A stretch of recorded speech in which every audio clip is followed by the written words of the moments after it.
ఆ ఏజ్ గ్రూప్లో ఎక్కువ చూస్తుంటాం problems. As you said liver cancer వచ్చినప్పుడు ఎర్లీ స్టేజ్లో కనుక కనుక్కున్నట్టయితే మనకి రికవరీ ఛాన్సెస్ ఎక్కువ ఉన్నాయని చెప్తున్నారు కదా. సో జనరల్గా లివర్ టెస్ట్ చేయాలంటే ఏం టెస్ట్లు చేయించుకోవాలంటారు సాధారణ ప్రజలు? చాలా సింపుల్ టెస్ట్ చేసుకోవచ్చండి.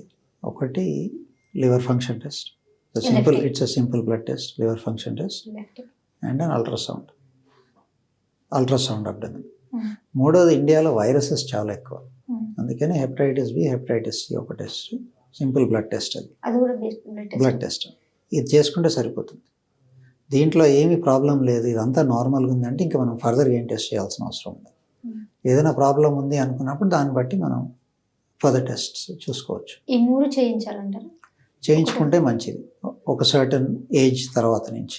ఆర్ ఏదైనా ఇప్పుడు అయితేనేమో ఏదైనా మనకు లక్షణాలు డెవలప్ అవుతున్నాయి, ఏదో ఒకటి కడుపు ఉబ్బరమో, కాళ్ళ వాపో, జాండిస్ ఏదో వచ్చింది, లక్షణం వచ్చిందంటే ఇంకా ఖచ్చితంగా చేసుకోవాలి, డౌటే లేదు. హెల్దీగా ఉన్నారు, హెల్దీ గుడ్ లైఫ్ స్టైల్ ఉంది. సో జనరలీ స్పీకింగ్ వీళ్ళకి before the age of 40-45 tests ఏం అవసరం ఉండవు.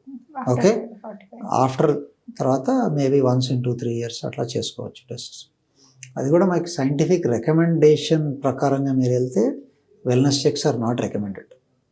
Somebody who is healthy, risk factors లేని వాళ్ళు, దీన్ని 2 groups కింద చూద్దాం. రిస్క్ ఫ్యాక్టర్స్ లేవు,